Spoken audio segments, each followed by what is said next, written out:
എങ്ങനെ നോക്കിയാലോ അതെ, ഇതിലൊന്നും അശോക് സാറിനെ കാണുന്നില്ല. അപ്പൊ ആരായിരിക്കും ഇയാള് ദേശായി കുടുംബത്തിലെ? നേരത്തെ റാമു പറഞ്ഞല്ലോ അവനെ ഫാമിലിയുടെ സ്ട്രെങ്ത് എന്ന്, എന്നിട്ട് ഒരു ഫോട്ടോയിലും കാണുന്നില്ലല്ലോ.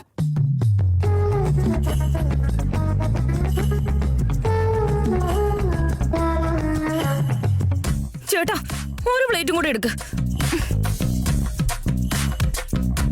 അങ്ങനെയാണെങ്കിൽ ഇയാളുടെ ഫോട്ടോ മാത്രം എന്തുകൊണ്ട് കിട്ടിയില്ല? ബാക്കിയുള്ള എല്ലാവരുടെയും ഫോട്ടോ കിട്ടിയല്ലോ, ഇവന്റെ മാത്രം എന്താ കിട്ടാത്തെ? എനിക്കാണെങ്കിൽ തലയ്ക്കാകെ വട്ട പിടിക്കുന്നുണ്ട്.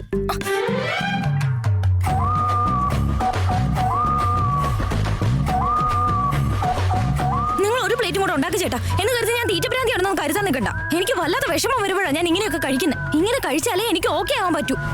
എന്താ ഈ നോക്കി നിൽക്കുന്ന? എടുക്ക്.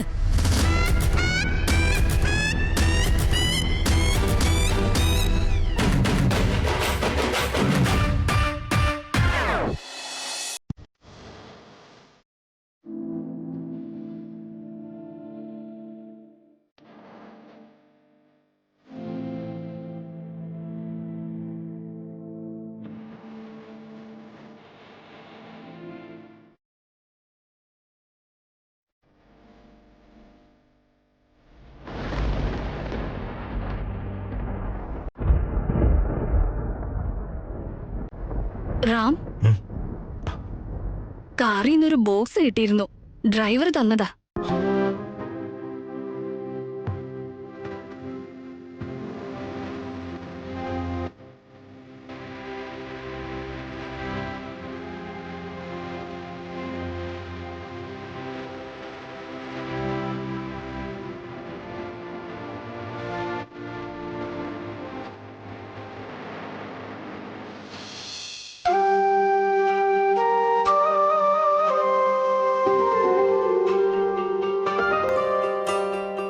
ക്യാരറ്റ് ഹൽവ എൻ്റെ ഫേവറേറ്റ്.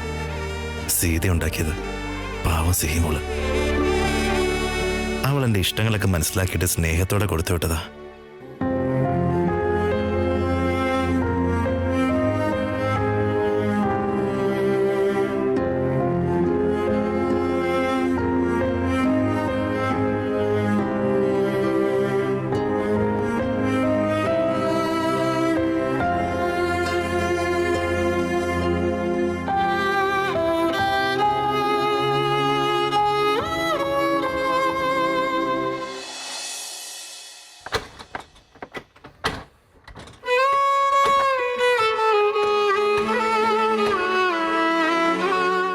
സ്വീറ്റി, ഇന്ന് സത്യമായിട്ട് എനിക്ക് പേഷ്യൻസ് ഇല്ല. സ്റ്റാർട്ട് ആയിക്കോ.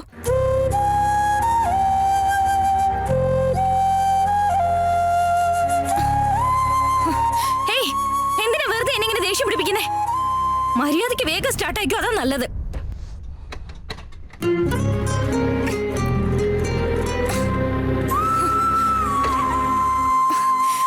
സ്വീറ്റി, എന്തിനാ എല്ലാവരും ചേർന്ന് എനിക്ക് ഇത്ര വലിയ പ്രഷർ തരുന്നത്?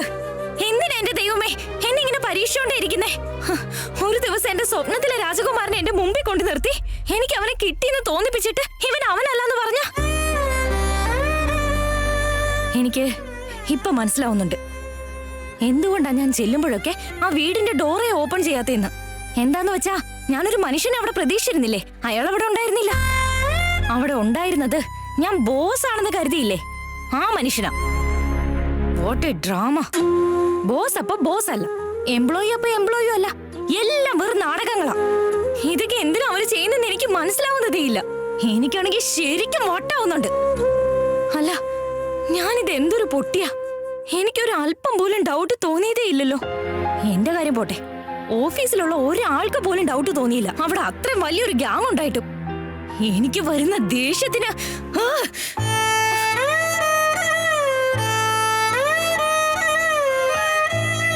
വണ്ടിക്ക് ഡാമേജ് പറ്റിയ തനിക്കേ ലോസ്.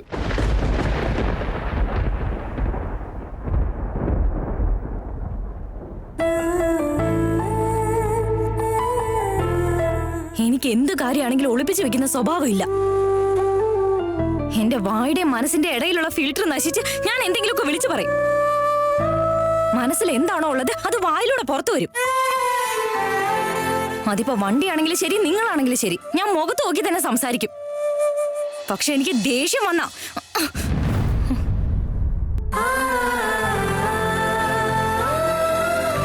ഞാൻ പ്രതീക്ഷിച്ചിരുന്ന വ്യക്തി നീയല്ല. ഈ കാര്യം രാവിലെ മുതൽ എന്നെ ഡിസ്റ്റർബ് ചെയ്യുക. നീ ആരാണെന്ന് അറിയാനുള്ള ക്യൂരിയോസിറ്റി എനിക്ക് ഒരുപാടുണ്ട്. പ്ലീസ്, നീ ആരാണെന്ന് അറിയുമ്പോഴെങ്കിലും ഞാനൊന്ന് നോക്കിയാവട്ടെ. Okay, relax.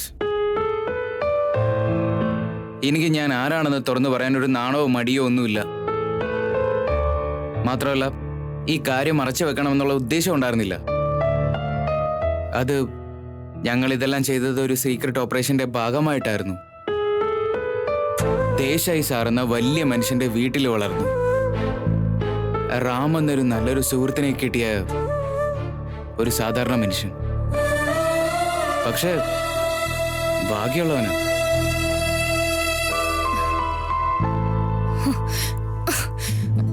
സ്റ്റാർട്ട് ചെയ്തു തരാം.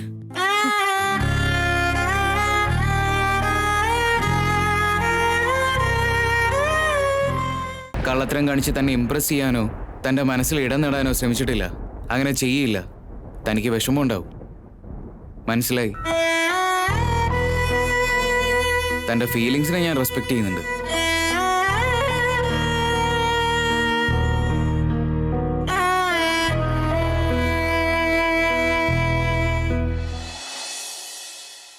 സിഹി, റെഡിയായോ? സീതമ്മ, 2 പാത്രമേ ഉള്ളോ? എന്റെ ഫ്രണ്ടിനെ റെഡിയാക്കാൻ മറന്നുപോയോ? മറന്നതല്ല സിഹി, ഇനി മുതൽ ഞാൻ ആർക്കും പാത്രം കൊടുക്കുന്നില്ല.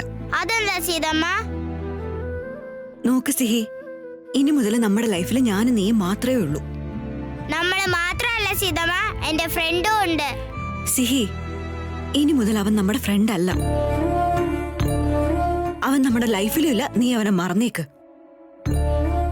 ഇനി മുതൽ ഞാനാ നിനക്കെല്ലാം. മനസ്സിലാക്കിക്കോ. എന്താ സീതമ്മ മറക്കണ്ടേ ഞാൻ? എന്റെ ഫ്രണ്ട് ആ ബാഡ് അങ്കിൾസിൽ നിന്ന് എന്നെ സേവ് ചെയ്തിരുന്നില്ലേ? നമുക്ക് ഉപകാരം ചെയ്യുന്നവരെ നമ്മൾ മറക്കരുതെന്നല്ലേ സീതമ്മ പഠിപ്പിച്ചിരിക്കുന്നത്. എന്നിട്ട് എന്തിനാ ഇപ്പൊ ഇങ്ങനെ പറയുന്നേ? സിഹി, നിനക്കിതൊന്നും മനസ്സിലാവില്ല. അമ്മ പറഞ്ഞ നീ കേക്കില്ലേ മോളെ? ശരി, ഞാൻ കേട്ടോളാം. നീ എന്റെ ഫ്രണ്ടിന് പാത്രം കൊടുത്തേ പറ്റൂ. സിഹി, ഞാൻ പറഞ്ഞില്ലേ, അദ്ദേഹത്തിന് നമ്മൾ പാത്രം കൊടുക്കേണ്ട ആവശ്യമില്ല. എനിക്കതൊന്നും അറിയില്ല. നീ അവനെ സംസാരിക്കാനും സമ്മതിക്കുന്നില്ല. വെറുതെ അവനോട് ദേഷ്യം പിടിച്ചോണ്ടിരിക്ക. അവന് ഭക്ഷണമെങ്കിലും കൊടുക്ക് സീതമ്മ. അല്ലെങ്കിൽ ഞാനും നീയായിട്ട് ടു ടു ടു ടു ടു.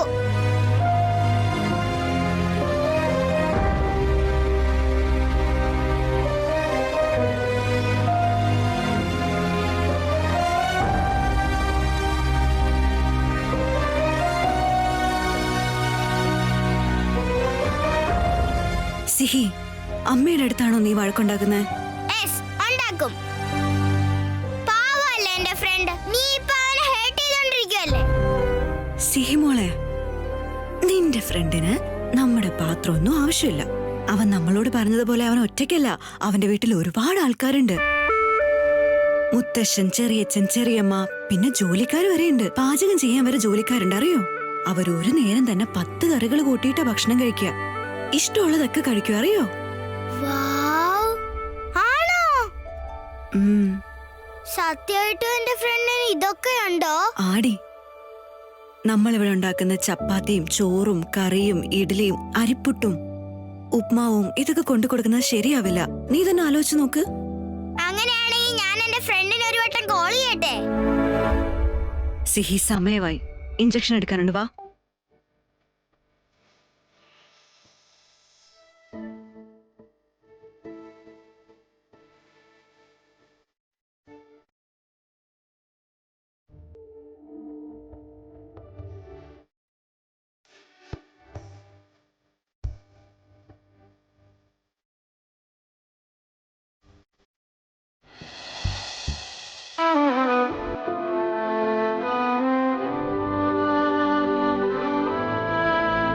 സീതമ്മ, എന്നെ നോക്കണ്ട കേട്ടോ. ഞാൻ ഒരിക്കലും നിന്റെ പെർമിഷൻ ഇല്ലാതെ ഫോൺ എടുക്കില്ല. നടക്കുള്ളൂ. നീ എപ്പോഴാ എനിക്ക് പെർമിഷൻ തരിക?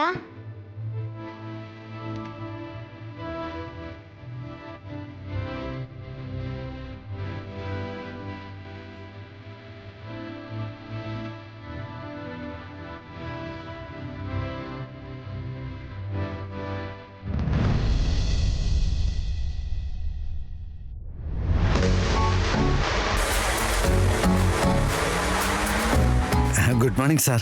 Welcome to the office. Congratulation sir. എന്റെ ഓഫീസിലേക്ക് എന്നെ വെൽക്കം ചെയ്യുന്നു. ഇതിന്റെ ഒന്നും ആവശ്യമില്ല. ചരണ്ടി വന്നേ. നമസ്കാരം സാർ. നമസ്കാരം. Good morning everyone. ഇങ്ങനെ നിങ്ങൾ എല്ലാവരും എഴുന്നേറ്റ് തന്നെ വിഷ് ചെയ്യുമ്പോൾ I really feel strange. Anyways guys, I have an announcement to make. എനിക്കറിയാം ഇന്നലെ നിങ്ങൾ ടി വിയിൽ എൻ്റെ പ്രോഗ്രാം കണ്ട് ഷോക്കായി കാണും, ശരിക്കും കൺഫ്യൂസ്ഡ് ആയി കാണും ബോസ് ആരാണെന്നുള്ള കാര്യത്തിൽ. Nothing is going to change. As usual ഈ ഓഫീസിൽ അശോകായിരിക്കും എല്ലാം. മലേഷ്യയിൽ നിന്ന് ബാംഗ്ലൂർ എത്തിയ ശേഷം ഈ ഓഫീസ് സിസ്റ്റവും ഇവിടുത്തെ ജോലികളൊക്കെ എങ്ങനെയാണ് നടക്കുന്നതെന്ന് അറിയാൻ വേണ്ടിയിട്ടാണ് ഞാൻ വേഷം മാറിയത്. എന്നെക്കുറിച്ചൊന്നും ആരോടും പറയാതെ നിങ്ങൾ ഒരാളെ പോലെ ജോലി ചെയ്യണമെന്ന അതിയായ ആഗ്രഹം കൊണ്ട് കൂടിയാണ് ഞാനിങ്ങനെ ചെയ്തത്. ഞാൻ ശരിക്കും ഇത് എൻജോയ് ചെയ്തിരുന്നു. To be honest, I had an amazing experience guys. ഇപ്പോഴും അതെ. നിങ്ങൾ എല്ലാവരും എന്നെ ഒരു കോമൺ മാനായിട്ട് കണ്ടാൽ മതി എന്ന് എൻ്റെ ആഗ്രഹം. ഈ ബോസ്, സബോർഡിനേറ്റ്, എംപ്ലോയി, ഈ ഹൈറാർക്കിയിൽ എനിക്ക് ഒരു വിശ്വാസവും ഇല്ല. End of the day we all are working for one common reason. എന്താ ശരിയല്ലേ?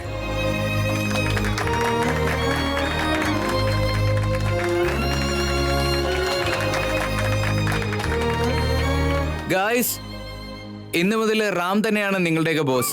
എന്റെ കോട്ട് ഞാൻ അഴിച്ച് തിരിച്ചു കൊടുത്തിട്ടുണ്ട്. അങ്ങനെയൊന്നും ഉണ്ടാവില്ല. ഞാൻ നേരത്തെ പറഞ്ഞ പോലെ nothing is going to change.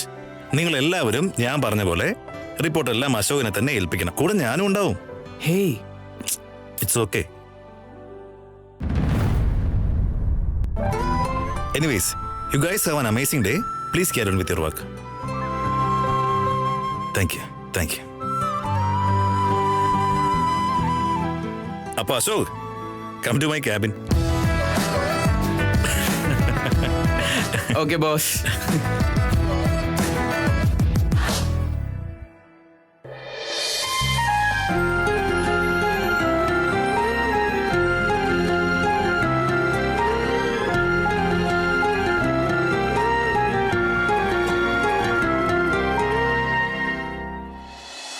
ഏയ് അശോക, എടാ ഈ ഓഫീസിൽ ഈ ചെയർ നിനക്കും കൂടി ഉള്ളതാ. അയ്യോ ശ്രീരാമ, വലിയ നമസ്കാരം നിനക്കും ഈ സീറ്റിനും. ഇത്രയും കാലം എങ്ങനെയോ അഡ്ജസ്റ്റ് ചെയ്തു. ഇനി നീയായി, നിന്റെ ചെയറായി. ഞാൻ ഇവിടെ ഏതെങ്കിലും സൈഡിൽ അങ്ങ് നിന്നോളാം. ഓ, മനസ്സിലായി. എന്ത് മനസ്സിലായി നിനക്ക്? ഇന്നലെ ഉണ്ടായ സംഭവം കാരണം സീത ഒന്ന് അപ്സെറ്റ് ആയിട്ടുണ്ട്.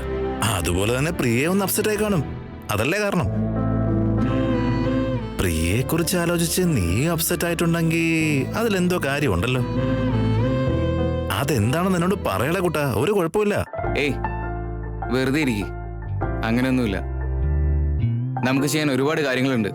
നടക്ക് കോൺഫറൻസ് ഹോളിലേക്ക്. എടാ, അതിനു മുമ്പ് ഒരു പ്രധാനപ്പെട്ട കാര്യമുണ്ട്. ഒരു minute. Mister Charan, please come to my cabin. Yeah. എടാ, ഈ ഇഷ്യൂസ് ഒക്കെ ഒന്ന് സോൾവ് ആവുന്നവരെ നീ ആ ചെയറിൽ തന്നെ ഇരിക്കണം കേട്ടോ. പ്ലീസ് ചക്കരെ, ദേഷ്യം ഒന്നും തോന്നല്ലേ. വാ. ഗുഡ് ബോയ് അല്ലേ നീ? ആ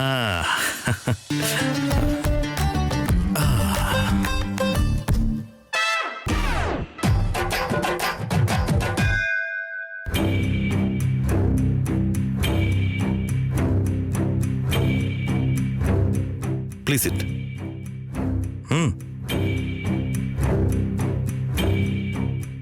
സോ മിസ്റ്റർ ചരണ്ടി, ഒരു കാര്യം ഞാൻ ചോദിക്കട്ടെ, നിങ്ങളുടെ സ്വപ്നം എന്താ?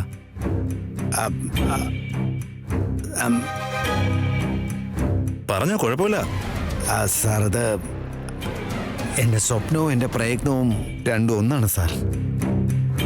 എൻ്റെ ഭാര്യയ്ക്ക് ഞാൻ ഒരുപാട് പണം സമ്പാദിക്കണം എന്നാണ് ആഗ്രഹം. അതിനുവേണ്ടി എന്തെങ്കിലുമൊക്കെ പണിയെടുത്തില്ലെങ്കിൽ വീട്ടിൽ സൗകര്യം കിട്ടില്ല സാർ. അതുകൊണ്ട് ഒരുപാട് പണം സമ്പാദിക്കണമെന്നുണ്ട് സാർ. നിങ്ങളൊന്ന് മനസ്സ് വെച്ചാ നിങ്ങളുടെ സ്വപ്നങ്ങളും സത്യമാവും. തന്റെ ബുദ്ധിമുട്ടുകൾക്കെല്ലാം പരിഹാരമാവും. നിങ്ങൾ പറയുന്നത് എനിക്ക് മനസ്സിലായില്ല സാർ. ഇപ്പൊ പെട്ടെന്ന് ഞാൻ തന്നെ ടെർമിനേറ്റ് ചെയ്ത് കളഞ്ഞാ എന്താ സംഭവിക്കുക? സാർ എന്താണ് സാർ പറയുന്നത്? സാർ ദേവി ഇത് അങ്ങനെയൊന്നും ചെയ്യില്ല സാർ. നിങ്ങൾ ബോസാണെന്നറിയാതെ ഞാൻ എന്തൊക്കെയോ പെരുമാറിയിട്ടുണ്ട്. പക്ഷേ ഇനി അങ്ങനെയൊന്നും ചെയ്യില്ല സാർ. Please sir. ജോലി പോകാൻ തോന്നിയപ്പോ ഇത്ര പേടി തോന്നിയല്ലേ? അത് ഈ ജോലി തനിക്ക് അത്ര ഇമ്പോർട്ടന്റ് ആയതുകൊണ്ടാ അത്. അപ്പൊ കുറച്ച് ആത്മാർത്ഥത കാണിക്കണ്ടേ? താനെന്തിനാ കമ്പനിയെ ചീറ്റ് ചെയ്ത്? സാർ ഞാനിപ്പോ നിന്നെ ടെർമിനേറ്റ് ചെയ്ത് കഴിഞ്ഞാ നിന്റെ കയ്യിൽ ഒരു സേവിങ്സും ഉണ്ടാവില്ല, വീട്ടില് സമാധാനം ഉണ്ടാവില്ല. അറിയാലോ അല്ലേ? സാർ എന്ത് ശിക്ഷ വേണമെങ്കിലും തന്നോളൂ സാർ. പക്ഷേ ദൈവം ഇത് ജോലിയൊന്നും പറഞ്ഞു വിടരുത് സാർ. ഓക്കെ, അങ്ങനെയാണെങ്കിൽ ഞാൻ തനിക്കൊരു ഓഫർ തരാം. ഞാൻ നിന്നോട് ക്ഷമിച്ചോളാം. പക്ഷേ ഈ കമ്പനി നടന്ന ഫ്രോഡ് ആക്ടിവിറ്റികളുടെ എല്ലാം പുറകില് ആരാണെന്ന് നീ എന്നോട് പറയണം. സാർ അത്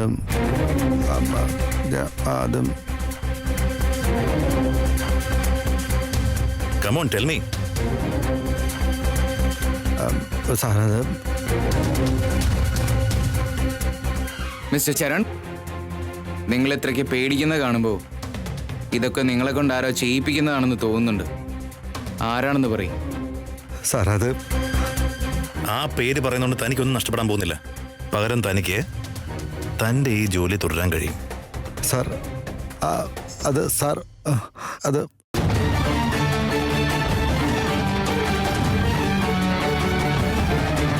ഇതാ വേണ്ട മുത്തശ്ശി. നോക്ക്, പിന്നെ സ്കൂളിൽ ചെന്നാൽ നിനക്ക് വിശക്കും ക്ഷീണവും തോന്നും. സുഖമാണോ മോളെ? മുത്തശ്ശന്റെ കൂടെ സ്കൂളിൽ പോവാണോ? നിങ്ങൾ എന്തിനാ വന്നേ?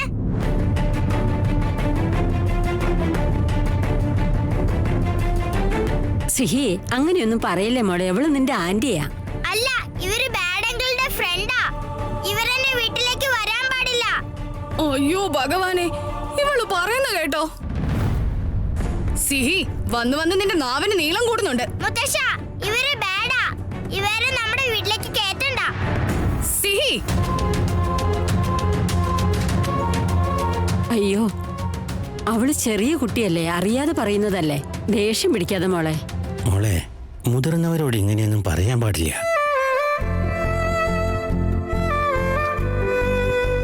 എന്തോ ഇങ്ങനെയൊക്കെ സംഭവിച്ചു. അതൊക്കെ മറന്ന് മുന്നോട്ട് പോകുന്നതാണ് ജീവിതം. ആ, നടക്ക് നടക്ക്. ആ, സ്കൂളിലേക്ക് പോകാൻ സമയമായി. നടക്ക്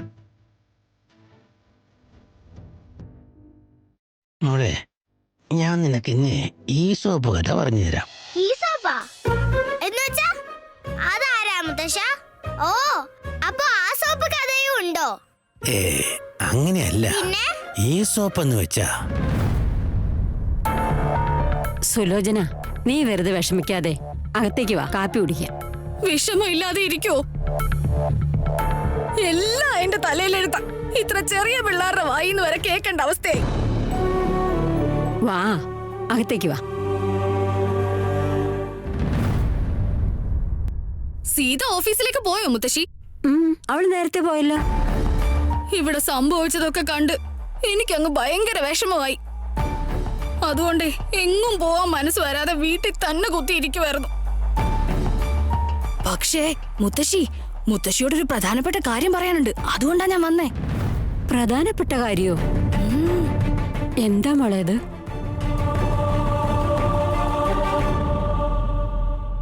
അത് Come on, speak out. Come on, tell us. നിന്റെ കൂടെ വേറെ ആരൊക്കെ ഉണ്ടെന്ന് ഡീറ്റെയിൽ ആയിട്ട് പറ. ചരണ്ടി, ജോലി ചെയ്യുന്ന കമ്പനിയിൽ നിന്നും കള്ളം കാണിക്കാനുള്ള ഐഡിയ തന്നതാരാ? പറ. ഭാർഗവി മേഡാണെന്ന് പറയണോ? എനിക്ക് ജീവിക്കണമെന്നുണ്ടെങ്കിൽ ഇത് പറയാതെ വേറൊരു വഴിയില്ല.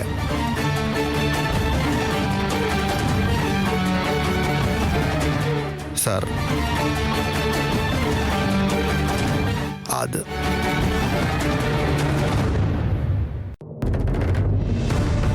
കുറച്ച് കാപ്പിയും കൂടെ തരാവോ? ഇത്രയും ടെൻഷൻ ഉള്ളപ്പോഴേ ഇത്രയും കോഫിയൊന്നും കുടിക്കരുതെന്നാ പറയുന്നേ. എന്നിട്ടും കുടിച്ചു പോവല്ലേ. എങ്ങനെങ്കിലും എനിക്ക് സമാധാനം കിട്ടിയല്ലേ പറ്റൂ. അതിനു മാത്രം എന്താ ഉണ്ടായത്? നേരത്തെ നമ്മുടെ സിഹി പറഞ്ഞില്ലേ മുത്തശ്ശി, അതിനൊരു തെറ്റുമില്ല കേട്ടോ. പാവം നമ്മുടെ സീതയ്ക്ക് ഈ അവസ്ഥ വരാൻ ഞാൻ മാത്രമാ കാരണമെന്ന് മനസ്സിങ്ങനെ പറഞ്ഞുകൊണ്ടിരിക്കുക. അങ്ങനെയൊന്ന് ചിന്തിക്കണ്ട മോളെ. അല്ല മുത്തശ്ശി, നിങ്ങൾ തന്നെ പറ. ആ ലോയർ ഞങ്ങളുടെ ഫ്രണ്ട് ആയോണ്ടല്ലേ ഞങ്ങളും കല്യാണമൊന്നും നിശ്ചയമെന്നൊക്കെ പറഞ്ഞു വന്നത്. അവന്റെ ദുഷിച്ച മുഖം മനസ്സിലാവാതെ പോയി. പൂർണ്ണമായും അവനെ അങ്ങ് വിശ്വസിച്ചു പോയി. അയ്യോ, അതൊക്കെ കഴിഞ്ഞുപോയ കഥയല്ലേ. ഭാഗ്യം നമ്മുടെ സീത രക്ഷപ്പെട്ടല്ലോ, അത് മതി. അല്ല മുത്തശ്ശി, നമ്മുടെ സീതയാണെങ്കിൽ ആ രാമൻ ഹീറോ വരുന്ന പോലെ വന്ന് രക്ഷപ്പെടുത്തി.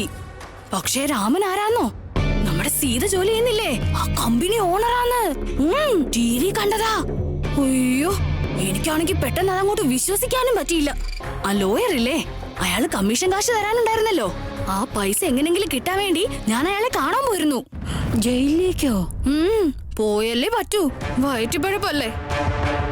അതുമല്ലാതെ എന്റെ കെട്ടിയവനാകെ ഉണ്ടായിരുന്ന ജോലി അങ്ങ് പോയി, അതുകൊണ്ടാ പോയത്. അപ്പൊ അയാൾ എന്താ പറഞ്ഞെന്നറിയാമോ മുത്തശ്ശി? അവരെ ആരൊക്കെയാണോ അപമാനിച്ചത് അവരെ ആരെയും വെറുതെ വിടില്ലെന്നാ പറയുന്നേ. സീതയ്ക്ക് നരകം എന്താണെന്ന് അവൻ കാണിച്ചു കൊടുക്കും. അവൾ ഓരോ ദിവസവും പേടിച്ച് പേടിച്ച് ജീവിക്കും. അതിനുള്ളതൊക്കെ ചെയ്യുമെന്നാ പറഞ്ഞത്. ആ ജയിലൊക്കെ അവന് സ്വന്തം വീട് പോലെയാ. അവിടെ ഉള്ളവരൊക്കെ അവന്റെ ഫ്രണ്ട്സ് ആണ് പോലും. എനിക്ക് ഇവിടെ നിന്നിട്ട് ഒന്നും ചെയ്യാൻ കഴിയില്ലെന്നൊന്നും കരുതണ്ടെന്നൊക്കെയാ പറയുന്നത്. ഇതൊക്കെ സത്യാണോ? ആ മുത്തശ്ശി, ഇപ്പൊ അവനെ മുറിവേറ്റ സിംഹത്തിനെ പോലെയാ. ഉള്ളിൽ നല്ല പകയുണ്ടാവും. എപ്പോ എന്തു ചെയ്യുമെന്നും പറയാനാവില്ല. അപ്പോ നമ്മുടെ സീതയ്ക്കിനി ഒരിക്കലും സമാധാനം കിട്ടില്ലേ? ഉണ്ടായ ബുദ്ധിമുട്ടുകളെല്ലാം തീർന്നു കിട്ടിയെന്ന് കരുതിയത്. പക്ഷേ ജീവിതകാലം മുഴുവനും ഉൾപാതയിലൂടെ നടക്കേണ്ടി വരുമെന്ന് കരുതിയില്ല. അതെ മുത്തശ്ശി, ഇതിനൊക്കെ എന്താ പരിഹാരമെന്ന് പോലും എനിക്ക് മനസ്സിലാവുന്നില്ല. അന്ന് പക്ഷേ റാം ഹീറോയെ പോലെ ഫൈറ്റ് ചെയ്ത് നമ്മളെയൊക്കെ രക്ഷിച്ചു. ഇനി നിങ്ങളുടെ ഹീറോ എന്ത് ചെയ്യും? എന്തൊക്കെയാ സംഭവിക്കാൻ പോകുന്നത്?